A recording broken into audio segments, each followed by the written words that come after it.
Next, Henry Fayol. Julius Henry Fayol, 1841-1925, was born in Istanbul, Turkey. His father was an engineer fulfilling his military service obligation by supervising construction project under an agreement between France and Turkey. Henry Fayol management theory is a simple model how management interacts with personnel.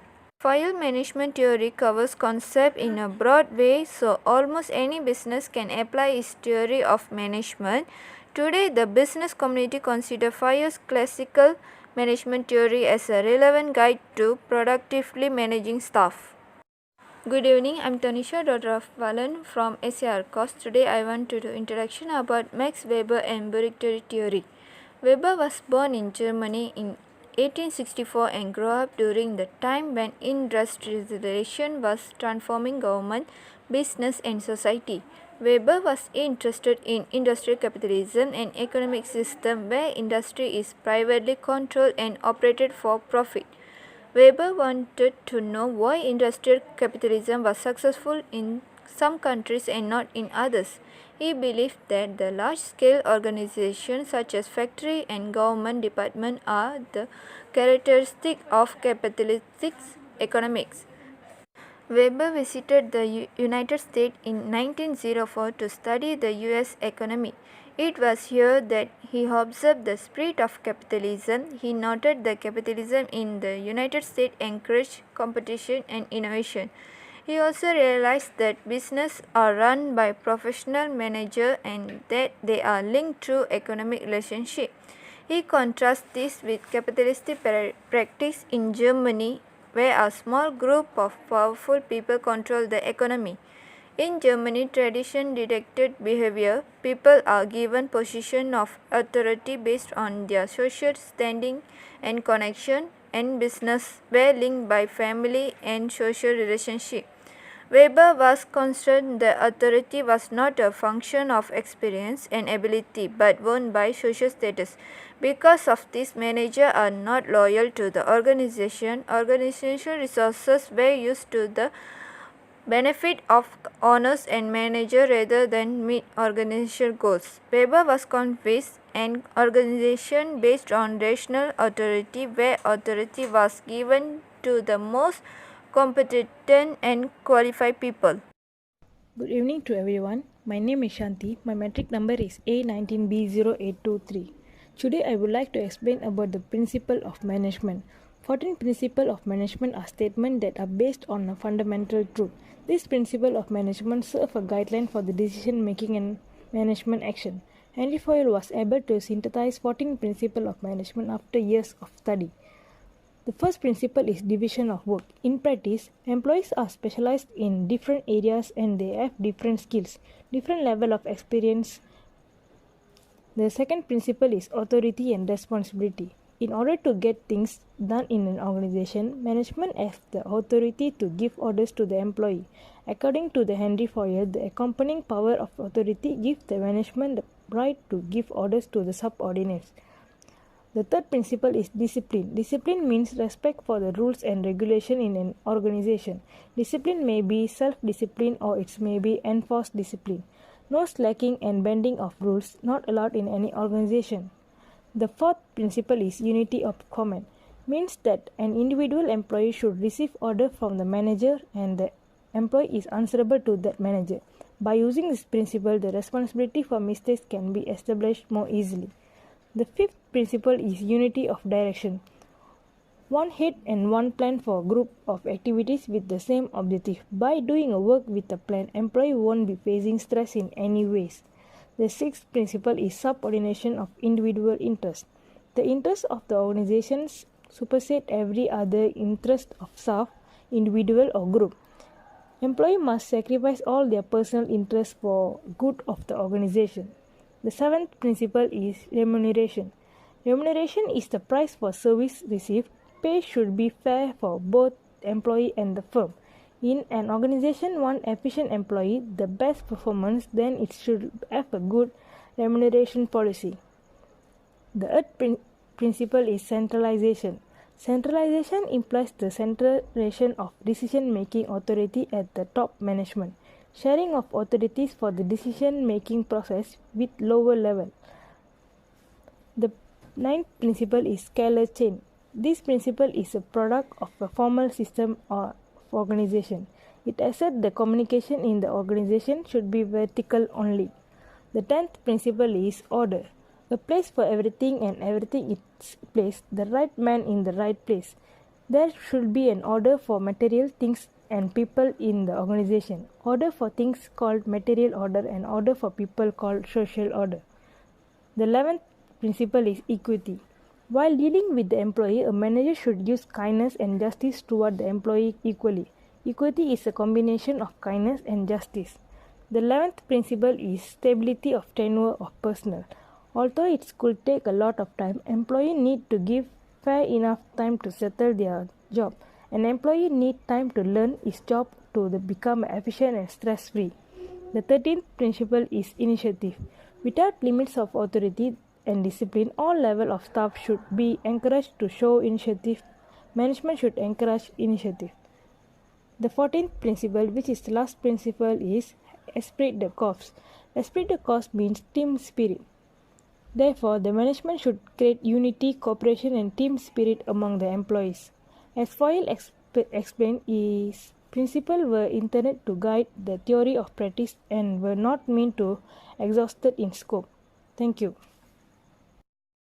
6 Principles of Max Weber. Task specializations defined as tasks are divided into simple, routine categories on the basis of competencies and functional specializations. There is a delineation of tasks. Managers can approach their employee more easily when they do not stick to their task. Every employee knows exactly what is accepted of him or her and what his or her powers are within the organization's hierarchical authority. Our managers are organized into hierarchical layers, where each layer of management is responsible for its staff and overall performance. This hierarchy reflects lines of bureaucratic communication and the degree of declaration and clearly lays out how powers and responsibilities are divided. Formal selections is all employees are selected on the basis of technical skills and competencies which have been acquired through training, education, and experience. Their contact terms are determined by organizational rules and requirements, and the employee has no ownership interest in the company. Formal rules and requirements are required to ensure uniformity so that employees know exactly what is expected of them. The rules of requirements can be considered predictable. The new rules or requirements should be introduced, then senior management or direct are responsible for this. Regulations and clear requirements created distant and impersonal relationship between employees with the additional advantage of preventing nepotism or involvement from outsiders or politics. Interpersonal relationships are so categorized by a system of public law and rule requirements. Career organization, defined as employees of a bureaucratic organization, are selected on the basis of their expertise. The right division of labor within a bureaucratic organization also allowed employees to specialize themselves further, so that they may become expertise in their own field and significantly improve their performance. Next, for the third content, I want to share our viewpoint about the employee stress in today's context. We will relate this context with Henry Foyle and Max Weber. Employee stress is very common features in any organization. There are many factors that cause a person to feel stressed at work or individual factors. According to Henry Fayol, under division of work, a person is not capable of doing all types of work. Each job and work should be assigned to the specialist of his job. Fayol wanted the division of work not only at factory but at the management levels also. Today, there are now many companies that have segregated their employees according to their own capabilities, and there are some companies that still do not separate their employees according to their capabilities. The way Henry Fayol used was effective that many organizations apply it to the management of their business. Most organizations that distribute workers to their capacity can reduce the percentage of their workforce. According to Henry Fayol, discipline means sincerity about the work and enterprise, carrying out order and instruction of superiors, and to have faith in the policies and programs of the business enterprise. A well-disciplined working force is essential for improving the quality and quantity of the production. Workers often suffer when they are unable to manage their time and work well. Now, most workers are under pressure because they are in non-disciplinary organization. More than 50% of organizations value only on good work regardless of discipline. This causes of their workers to be forced to do their jobs in the wrong way. Henry Fayol's approach has helped many organizations to be better manage their employees. Furthermore, it helps many organizations produce disciplined employees while at the same time producing more creative and innovative work. The Max Weber view of employee stress in today's context. The division of labor is a multifaceted concept that applies to several levels of analysis, such as small group, family, household, formal organization, society, and even the entire world system. Managers are organized into hierarchical layers where each layer of management is responsible for its staff and overall performance.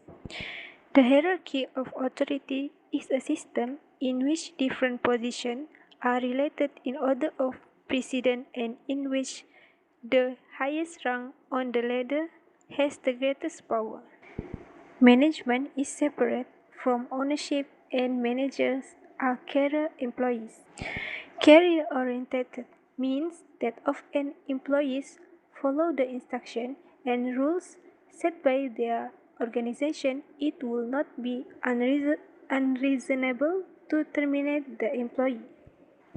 This is why most companies give their employees the opportunity to work longer so they can produce better work. Formal rules and regulation is rules in place that govern how all employees shall behave. Managers cannot determine their employees' position in an organization as they please. Instead, they have to recruit and place their employees in legal organizations. It makes easier for an organization to achieve their goals according to their plan. Example of how can implement have 14 principles of management in an organization by Henry Fayol. The first is divisions of work. Second is authority. Third is disciplines. Fourth is unity of command. Fifth is unity of directions. Sixth is subordination of individual interest to the general interest. 7 is remunerations. 8 is centralizations. 9 is color change. 10 is order. 11 is equity. 12 is stability to tenure of personnel. 13 is initiative. And the last, the 14 is esprit de corps.